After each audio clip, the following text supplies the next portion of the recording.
Palavra da Verdade, com Hernandes Dias Lopes. A minha oração é que nesta noite, o Deus que aqui está presente, possa agir eficazmente no nosso coração, abençoando, consolando, fortalecendo a cada um. Eu quero partilhar com vocês um dos textos mais belos da Bíblia, que está no livro de Apocalipse, capítulo 1. Abra sua Bíblia comigo, por gentileza, nesta passagem. Apocalipse, capítulo 1. Nós vamos ler todo esse capítulo, que tem 20 versículos. E lido esse texto, por favor, mantenha depois sua Bíblia aberta comigo nesta passagem.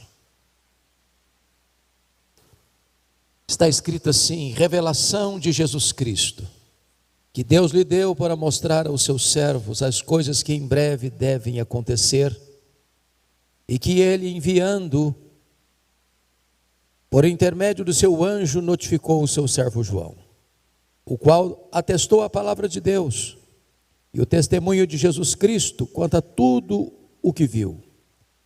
Bem-aventurados aqueles que leem e aqueles que ouvem as palavras da profecia e guardam as coisas nela escritas, pois o tempo está próximo.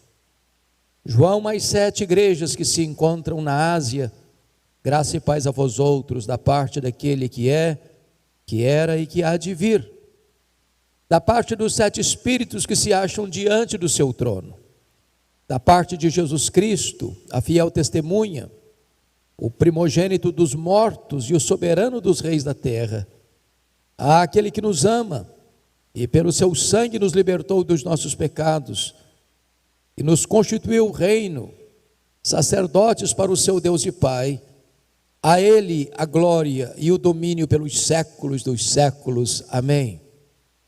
Eis que vem com as nuvens, e todo olho o verá, até quantos o traspassaram, e todas as tribos da terra se lamentarão sobre ele, certamente. Amém. Eu sou o Alfa e o Ômega, diz o Senhor Deus, aquele que é, que era e que há de vir, o Todo-Poderoso. Eu, João, irmão vosso e companheiro na tribulação, no reino e na perseverança, em Jesus achei-me na ilha chamada Patmos, por causa da palavra de Deus e do testemunho de Jesus. Achei-me espírito no dia do Senhor, e ouvi por detrás de mim grande voz, como de trombeta, dizendo: o que vês, escreve em livro, e manda às 7 igrejas: Éfeso, Esmirna, Pérgamo, Tiatira, Sardes, Filadélfia e Laodiceia. Voltei-me para ver quem falava comigo, e voltado vi 7 candeeiros de ouro, e no meio dos candeeiros um semelhante a filho de homem, com vestes talares, e cingido à altura do peito com a cinta de ouro. A sua cabeça e cabelos eram brancos como a alva lã, como neve, os olhos como chamas de fogo, os pés semelhante ao bronze polido, como que refinado numa fornalha, a voz como voz de muitas águas. Tinha na mão direita 7 estrelas, e da boca saía-lhe uma afiada espada de 2 gumes. O seu rosto brilhava como o sol na sua força.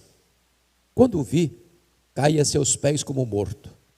Porém ele pôs sobre mim a mão direita, dizendo: não temas, eu sou o primeiro e o último, e aquele que vive. Estive morto, mas eis que estou vivo pelos séculos dos séculos, e tenho as chaves da morte e do inferno. Escreve, pois, as coisas que viste, e as que são, e as que hão de acontecer depois destas. Quanto ao mistério das 7 estrelas que viste na minha mão direita, e aos 7 candeeiros de ouro, as 7 estrelas são os anjos das 7 igrejas, e os 7 candeeiros são as 7 igrejas. Amém. Eu quero compartilhar com vocês hoje o tema: a glória incomparável do nosso Redentor. Meus amados, o livro de Apocalipse é certamente a acrópole da revelação bíblica. É o ponto culminante da revelação bíblica. E este livro, que é a apoteose da história, porque retrata a vitória final de Cristo e da sua igreja, aponta com eloquência incomparável a grandeza, a sublimidade e a glória do nosso Redentor Jesus Cristo. Ele é o centro da eternidade. Ele é o centro da história. Ele é o centro da igreja. Ele é o centro das Escrituras. Ele é o centro do próprio céu. Quando você examina toda a Bíblia, Jesus é o centro do Antigo Testamento. Ele é a semente da mulher, que nasceu para esmagar a cabeça da serpente. Ele é o descendente de Abraão. Ele é o Cordeiro da Páscoa. Ele é representado pela coluna de nuvem, pela coluna de fogo. Ele é representado pelo maná que caía do céu e pela água que brotava da rocha. Ele é representado pelo tabernáculo e pela arca da aliança. Ele é representado pelo templo e pelas festas e pelos sacrifícios. Ele é simbolizado pelo sábado. Tudo era sombra dele. Ele é a realidade. Ele é tudo no Novo Testamento. Ele é aquele que veio para cumprir as profecias. Ele é o Messias prometido. Ele é o Senhor da igreja. Ele é o servo sofredor. Mas ele é o nome exaltado sobremaneira, para que ao nome dele se dobre todo o joelho nos céus, na terra e debaixo da terra. Ele é o alfa e o ômega. Ele é o princípio e o fim. Ele é o Rei dos reis, Ele é o Senhor dos senhores, Ele é o centro de toda a Bíblia. E aqui está o apóstolo João, banido, exilado, numa colônia penal. A ilha do mar Egeu, a ilha de Pátimos, num tempo crudelíssimo para a igreja. Desde Nero, passando por Vespasiano, passando por Tito Flávio, passando por Domiciano, é que a igreja vem sofrendo agruras indescritíveis, crentes queimados vivos, crentes crucificados, crentes jogados às feras, a igreja massacrada, a angústia tomando conta do povo. E como se isso não bastasse, o último representante do colégio apostólico, o apóstolo João, já velho, é banido para esta colônia penal, para morrer em trabalhos forçados na solidão. Parecia a pá de cal que o perverso imperador Domiciano jogava sobre a igreja. Mas quando o cenário parecia muito cinzento, irreversível, diz a Escritura, que o Senhor Deus abre as janelas dos céus e convoca João para subir e ver as coisas que devem acontecer. Não as coisas que talvez aconteçam, não as coisas que podem acontecer, as coisas que devem acontecer. E então diz a Bíblia que João tem uma visão do Cristo da glória naquela ilha, abrindo para ele o cenário da história, mostrando que a história não está nas mãos dos homens, a história não está nas mãos dos poderosos deste século, a história está nas mãos de Jesus Cristo nosso Senhor. Ele é o Cordeiro que foi morto para vencer e abrir o livro e desatar os selos. Ele está conduzindo a história a uma consumação. E nessa consumação a vitória é completa e perfeita de Cristo e da sua igreja.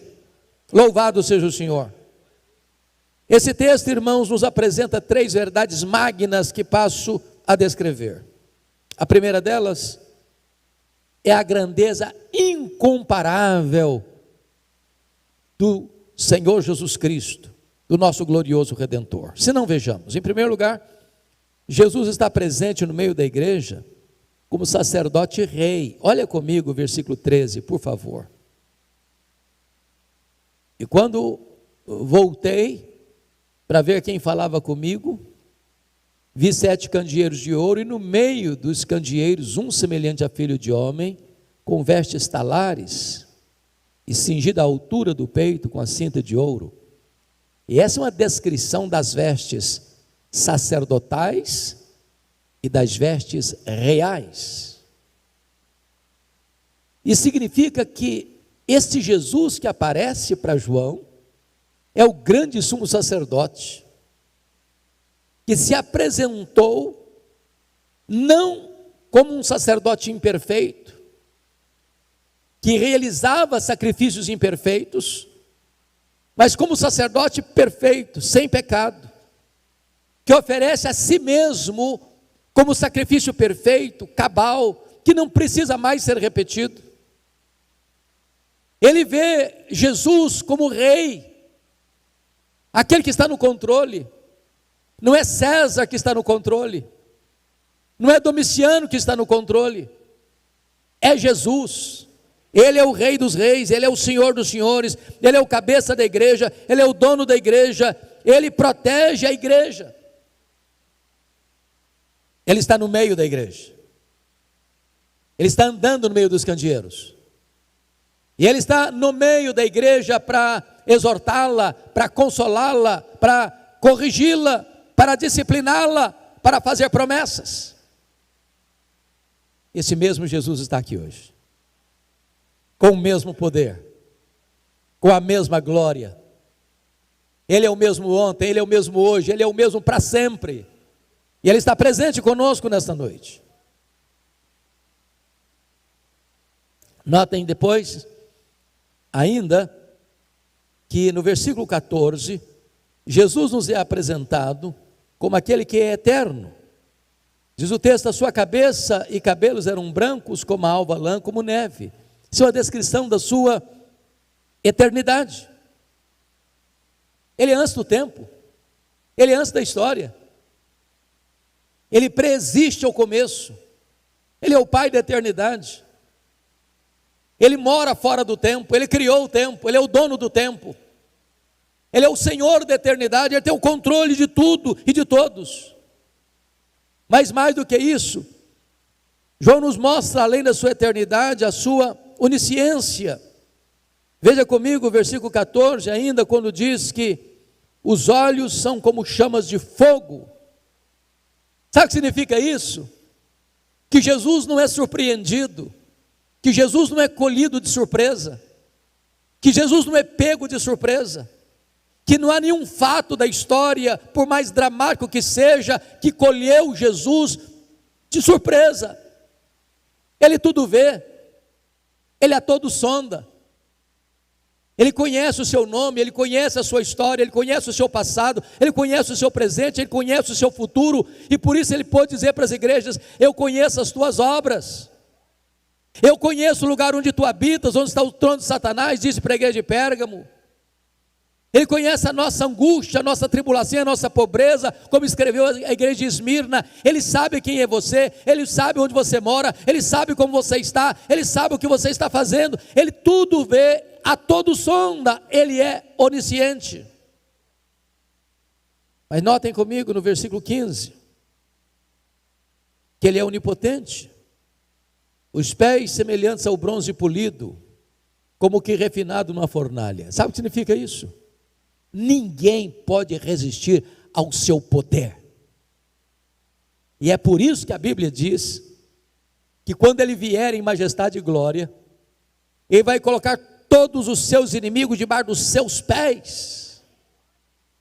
Aqueles que blasfemam contra Ele, aqueles que zombam dEle, aqueles que negam a sua existência, aqueles que escarnecem da sua santidade, aqueles que vilipendiam o seu nome, aqueles que resistem à sua palavra, aqueles que perseguem a sua igreja, terão que ficar debaixo dos pés do Senhor Jesus.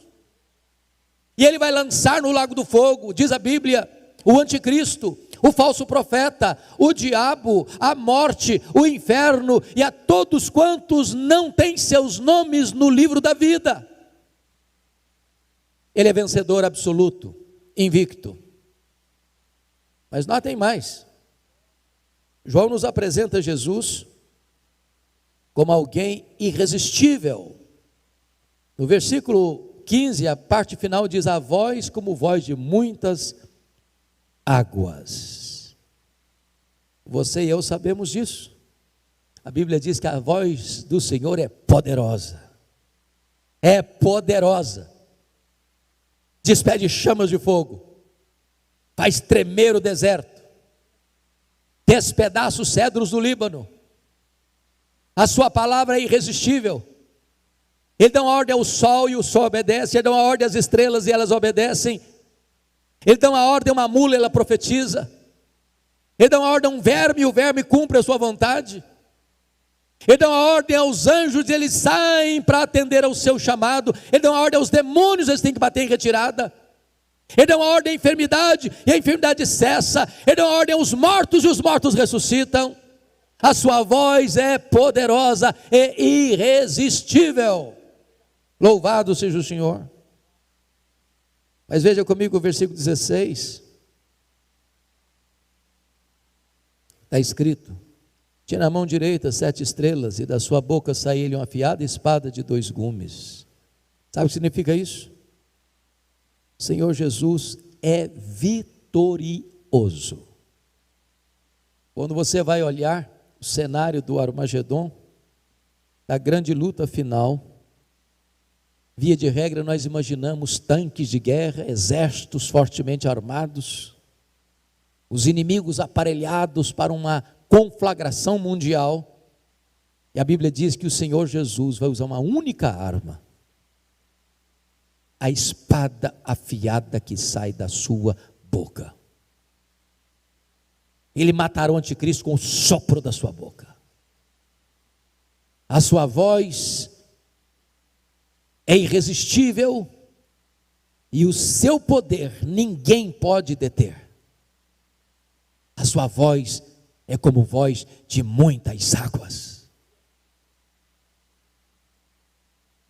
Mas notem comigo que ele não apenas é irresistível, ele é glorioso, porque o texto diz: o seu rosto, versículo 16, brilha como o sol na sua força. Isso é maravilhoso, irmãos, porque quando diz que ele é glorioso, é que João agora não está tendo aquela visão do Cristo sofredor, aquele Cristo suando sangue do Getsemane, aquele Cristo cuspido e esbordoado do sinédrio judaico. João não está tendo mais aquela visão do Cristo espancado e vilipendiado do pretório romano. João não está tendo agora a visão daquele Cristo exangue que caminha sob o lenho maldito pelas ruas apinhadas de Jerusalém. João não está tendo a visão agora daquele Cristo pregado na cruz, suspenso entre a terra e os céus. Não, ele está tendo a visão do Cristo glorioso. Seu rosto brilha como o sol na sua força. Ele é glorioso. O próprio apóstolo João, o mais próximo e íntimo discípulo de Jesus, ao vê-lo no esplendor da sua glória, caiu como morto aos seus pés. Este é o nosso Jesus. Este é aquele a quem viemos adorar nesta noite. Este é a razão da nossa vida. Este é aquele que nos tirou das trevas para a luz. Este é aquele que quebrou as nossas cadeias. Este é aquele que entrou na nossa história e mudou a nossa vida. Este é aquele que perdoa os nossos pecados. Este é aquele que nos dá a vida eterna. Este é aquele que é a razão do nosso cântico e da nossa alegria nesta noite. É o Senhor Jesus, o nosso glorioso Redentor. Mas vejam finalmente, dentro desta análise da grandeza da sua pessoa, versículos 17 e 18, quando diz que João, ao vê-lo, cai como morto aos seus pés, mas o Senhor põe sobre ele a mão direita, dizendo: não tenhas medo, eu sou o primeiro e o último, aquele que vive. Estive morto, mas eis que estou vivo pelos séculos dos séculos, e tem as chaves da morte e do inferno. Primeira coisa é que ele venceu a morte. A morte, diz a Bíblia, é o rei dos terrores, mas Jesus é o rei dos reis. A morte não pôde erguer diante dele a sua fronte cavernosa. Ele entrou nas entranhas da morte, ele arrancou o aguilhão da morte, ele matou a morte, ele inaugurou a imortalidade, e ele é a ressurreição e a vida. Diz a Escritura que mais do que isso, ele é o restaurador. Ele põe a mão direita sobre João e diz: não fica com medo não, João, eu sou o primeiro, eu sou o último. Eu estive morto, mas eu estou vivo pelos séculos dos séculos. E João se levanta para receber a revelação, que é a apoteose da revelação da Bíblia, que é o fechamento glorioso da história, onde o Senhor vai triunfar sobre todos os seus inimigos e vai reinar com a sua noiva, a igreja, pelos séculos sem fim. Esta é a beleza incomparável da sua pessoa. Mas a segunda parte desta mensagem é a grandeza incomparável da sua obra. Falamos da sua pessoa, vamos agora falar sobre a sua obra. Em primeiro lugar, veja comigo o versículo 5, está escrito, versículo 5, a parte B: aquele que nos ama. A primeira coisa que eu quero dizer para você é que Jesus ama a igreja. Em outras palavras, Jesus ama você.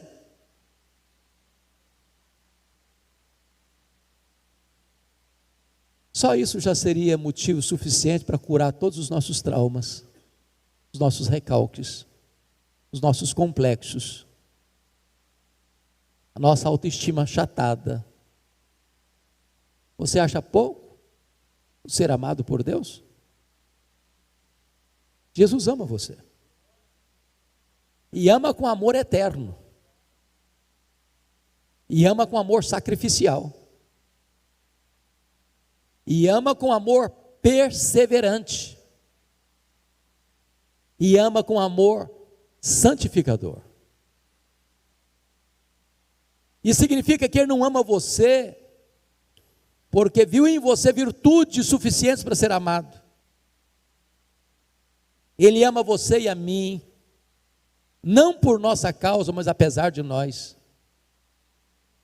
Não por causa das nossas virtudes, mas apesar dos nossos pecados. Não por causa dos nossos méritos, mas apesar dos nossos deméritos. Talvez você se sinta: puxa vida, mas eu faço tanta coisa errada, eu fiz tanta coisa errada, a minha vida está tão torta, eu andei tão longe, eu caí em abismos tão profundos. Eu quero dizer para você nesta noite que não há nada que você possa fazer para Jesus te amar mais, e não há nada que você possa fazer para Jesus te amar menos. Ele ama você com amor eterno, Ele ama você, Ele não desiste de você.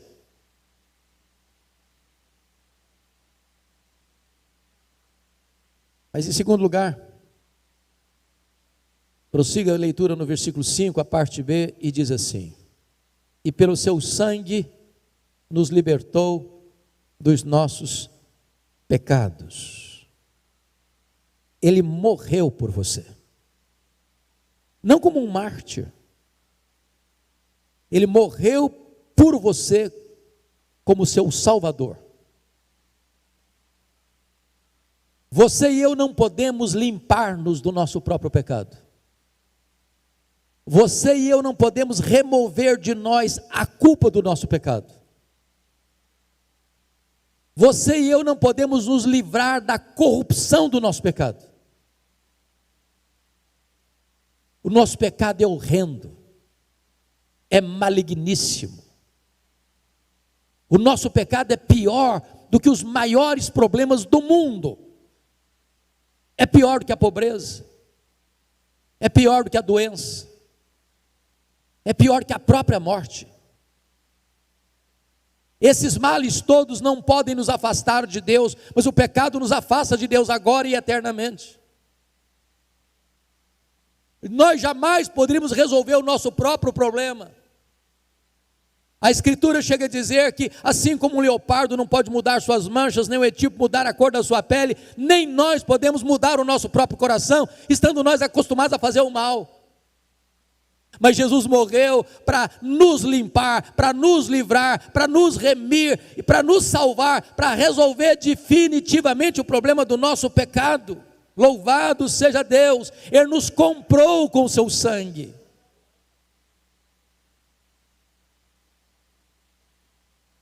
Mas em terceiro lugar, veja comigo o verso 6. E nos constituiu reino, sacerdotes para o seu Deus e Pai. E vem uma doxologia, em seguida a Ele, a glória e o domínio pelos séculos dos séculos, amém. Ele não apenas amou você, não apenas morreu por você, mas Ele também honrou e exaltou você. Ele constituiu você em sacerdote e rei. Sabe o que significa isso? Você agora não precisa de intermediário para ir até Deus.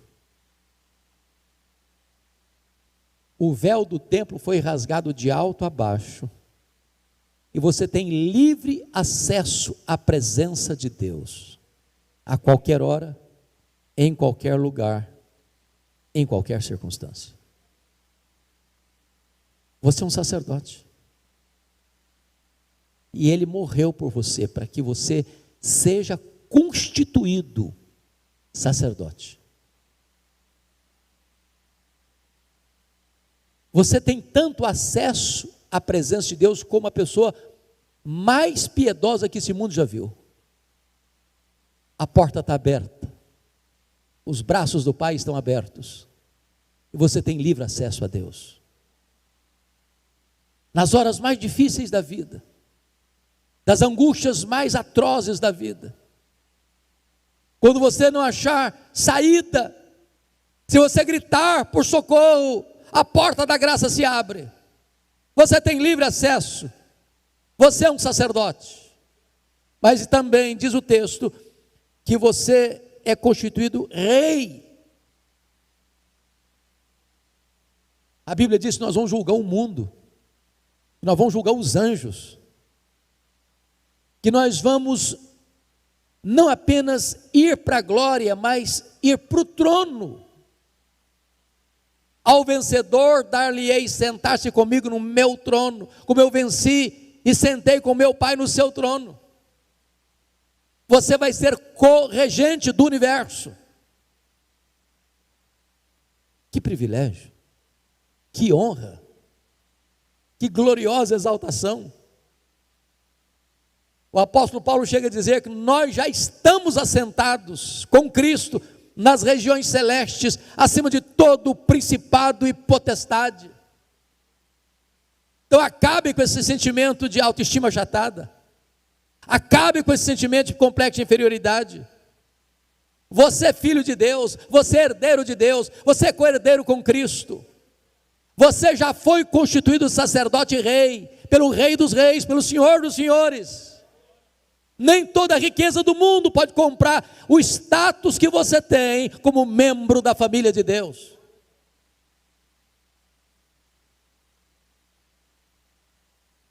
Mas em quarto lugar, confira comigo. Primeiro, Ele ama você. Segundo, Ele morreu por você. Terceiro, Ele honrou você. Quarto lugar, Ele voltará para você. Veja o verso 7, por favor. Eis que vem com as nuvens, e todo olho verá, até quantos o traspassaram. E todas as tribos da terra se lamentarão sobre ele, certamente. Amém. Que verdade bendita. Jesus vai voltar. Tudo que Ele disse que se cumpriria na sua primeira vinda, se cumpriu. Tudo que Ele diz que vai se cumprir na segunda vinda, está se cumprindo e há de se cumprir. Como Ele voltará? Primeiro, ele voltará pessoalmente. Ele não vai enviar um embaixador, um arauto, ele mesmo virá, pessoalmente. O mesmo Jesus que subiu é o que vai descer. Segundo, ele vai voltar visivelmente, todo olho verá, até aqueles que o traspassaram. O que significa isso? O que significa isso? A Bíblia diz que quando Jesus voltar, antes dos vivos serem transformados e arrebatados, os mortos ouviram a sua voz e sairão dos túmulos, uns para a ressurreição da vida, outros para a ressurreição do juízo. Aqueles que cuspiram em Jesus, aqueles que surraram Jesus, aqueles que esbordoaram a cabeça de Jesus, aqueles que pregaram Jesus na cruz, vão ter que ressuscitar, e vão ter que olhar Jesus vindo na sua majestade e glória. Aqueles que não se curvaram diante dele por amor, vão ter que se curvar necessariamente, e reconhecer que ele é o Senhor, para a glória de Deus Pai. Embora perdidos, embora condenados, eles vão ter que declarar que Jesus Cristo é o Senhor. Como ele voltará? Em terceiro lugar, ele voltará audivelmente. Ao ressoar da trombeta de Deus, ouvido a voz do arcanjo, ele descerá dos céus. Se a segunda vinda de Cristo, irmãos, vai ser o fato mais visível e notório da história, vai ser também o evento mais sonoro da história, o maior alarido da história. Não haverá sequer alguém nas montanhas mais geladas, ou nos desertos mais inóspitos, ou nas cavernas mais profundas, que ficarão fora do alcance desta voz poderosa do arcanjo de Deus, anunciando a volta do nosso glorioso Redentor. Como ele voltará? Ele voltará repentinamente. Vai ser como um relâmpago que risca os céus do oriente ao ocidente.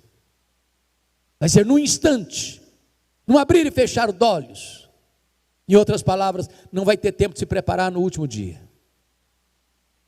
Se você não tiver azeite na sua lâmpada, a porta será fechada. Como ele voltará?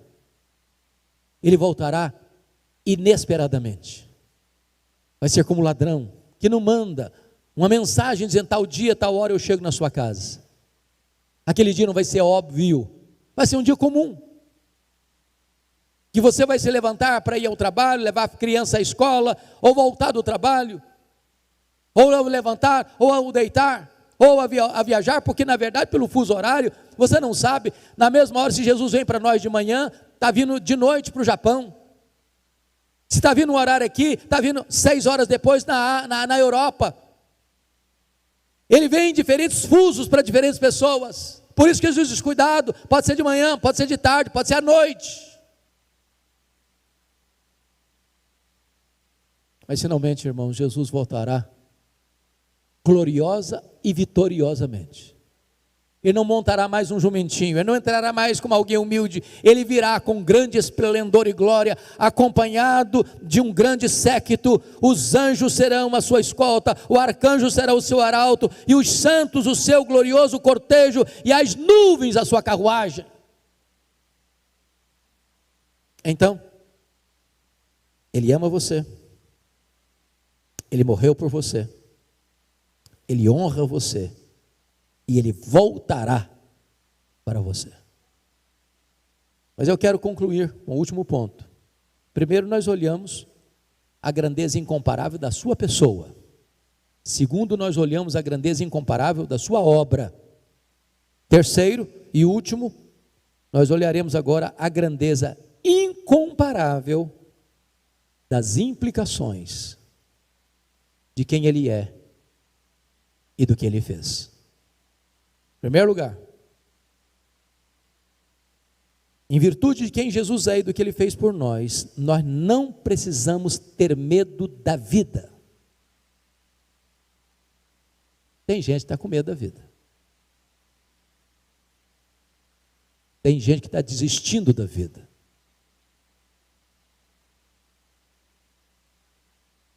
Tem gente que com medo de morrer, nem vivendo está.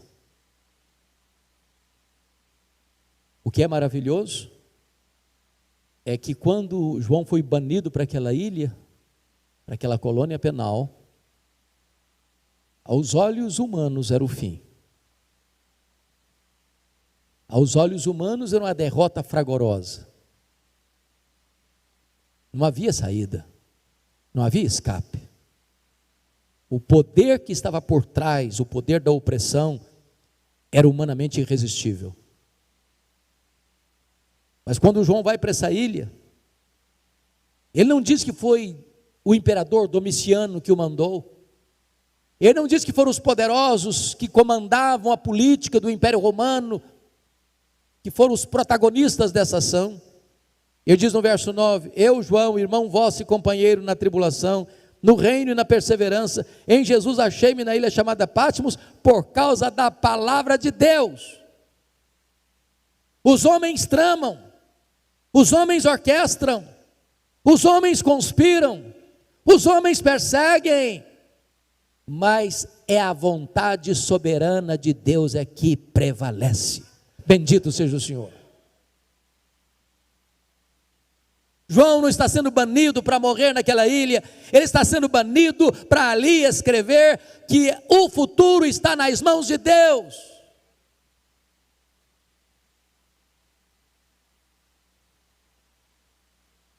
Meus irmãos, a igreja de Deus é indestrutível.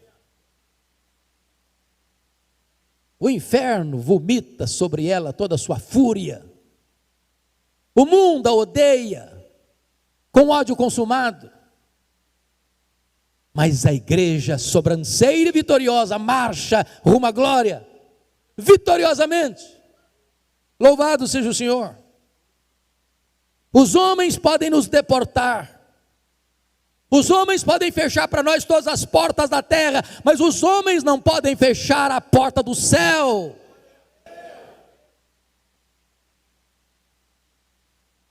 Segundo lugar, por quem Jesus é e por aquilo que Ele fez, nós não precisamos ter medo da morte. Bendito seja Deus.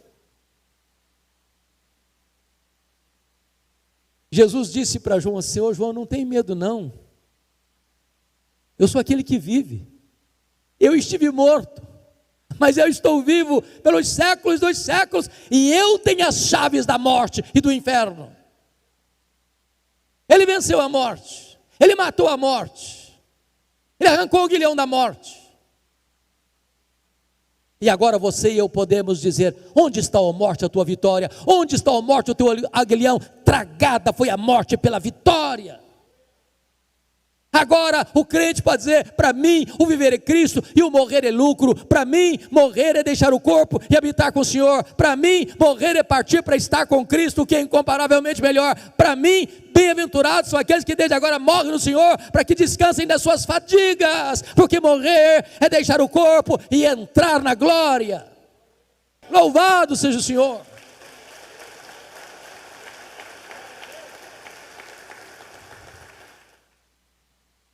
Terceiro lugar, em virtude de quem Jesus é e do que Ele fez, não precisamos ter medo do futuro que nós desconhecemos.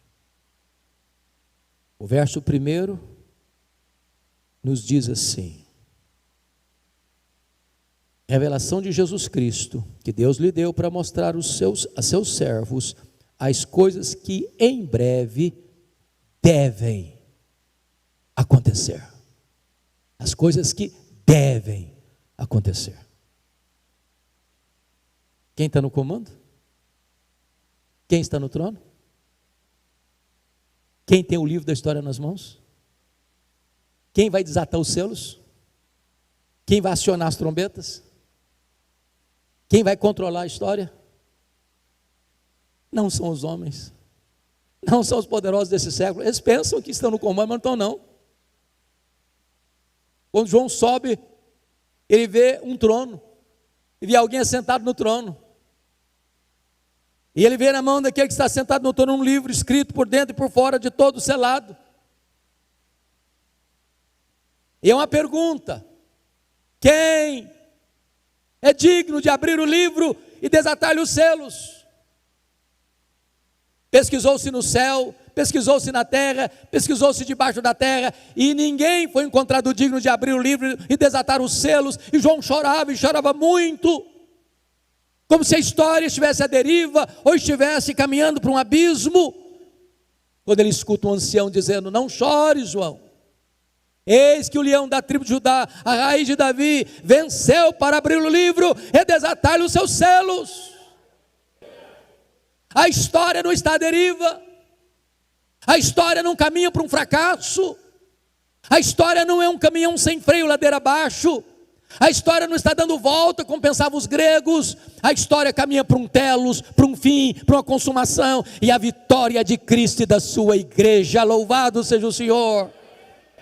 Eu não enxergo no escuro, eu não enxergo na curva, mas o meu Senhor enxerga na curva, o meu Senhor enxerga no escuro. Para Ele luz e trevas é a mesma coisa, e Ele está com as rédeas da história em suas mãos. Você não precisa ter medo. Mas finalmente, quarto lugar, em virtude daquilo que Jesus é e do que Ele fez por nós, nós não precisamos ter medo da eternidade.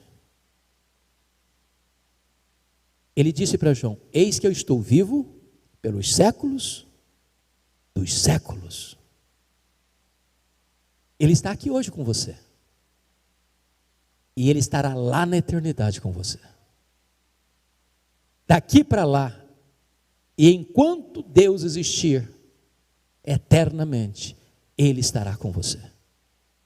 Você não precisa ter medo da eternidade.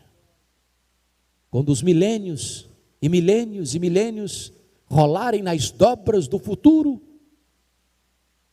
Ele estará lá com você, tirando dos seus olhos toda lágrima, do seu corpo toda dor. Não haverá mais luto, nem pranto, nem dor, porque as primeiras coisas já terão passado. E nós estaremos com Ele, e nós reinaremos com Ele, e nós desfrutaremos da glória dEle, e nós nos deleitaremos nele para sempre e sempre e sempre e sempre e sempre. Agora cabe-nos a convicção de que nem a morte, nem a vida, nem anjos, nem principados, nem poderes, nem altura, nem profundidade, poderá separar-nos do amor de Deus que está em Cristo Jesus, nosso Senhor.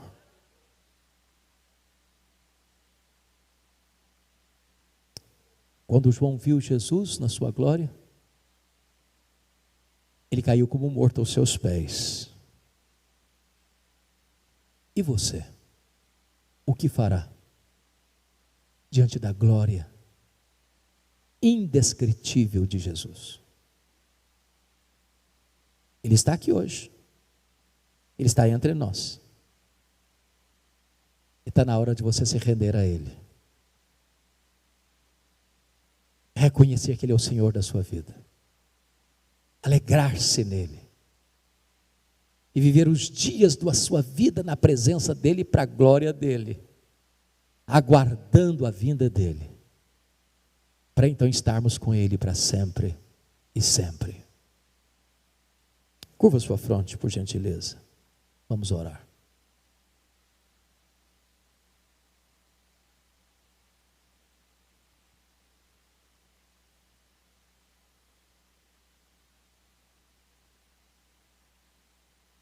Eu não sei como você entrou aqui hoje, como o pastor Jackson disse no começo. Talvez um coração pesado, talvez uma angústia na alma, talvez com alguma situação que você não sabe resolver. Talvez você entrou aqui hoje debaixo do peso da culpa, de seus pecados. Você tem sido açoitado todo dia pelo chicote da culpa. Você não tem paz. Talvez você está aqui hoje e tem medo da vida, e tem medo da morte, e tem medo do desconhecido, tem medo da eternidade. Mas Jesus está aqui hoje para dizer para você: tenha medo não, eu estou aqui, eu sou o primeiro, eu sou o último, eu estou vivo, eu já estive morto, mas ressuscitei, estou vivo, pelos séculos dos séculos. Eu amo você, eu morri por você, eu honrei você, eu vou voltar para você. Hoje você pode colocar sua vida, entregar seu coração para Ele e confessá-lo como Senhor da sua vida, porque nisso consiste a salvação. Toda língua que confessar que Jesus Cristo é Senhor recebe a salvação, a vida eterna, o maior de todos os presentes. Você pode sair daqui nesta noite com a garantia de que você é filho de Deus, herdeiro de Deus, co-herdeiro com Cristo, cidadão do céu, com seu nome escrito no livro da vida.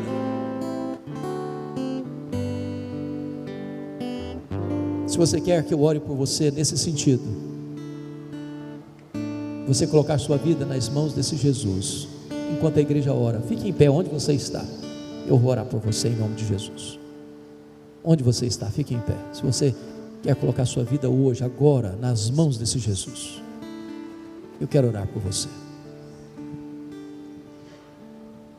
Bendito seja Deus, bendito seja Deus. Senhor, nós te adoramos, porque Tu és a razão da nossa vida. Tu és lindo, Tu és maravilhoso, Tu és a fonte da vida, Tu és a fonte das águas vivas, Tu és a fonte da própria salvação, Tu és o centro da eternidade, da história, da igreja, da Bíblia, do céu.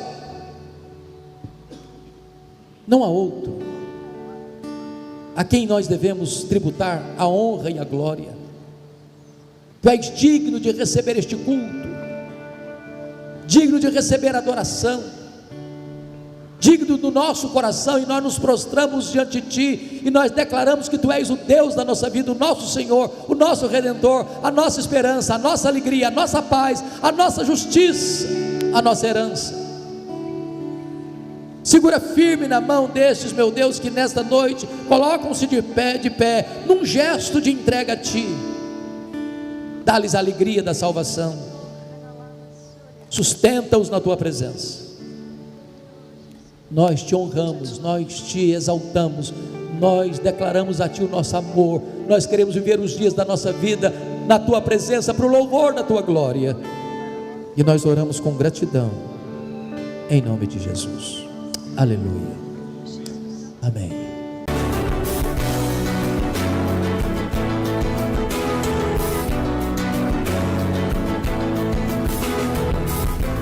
Palavra da Verdade, com Hernandes Dias Lopes.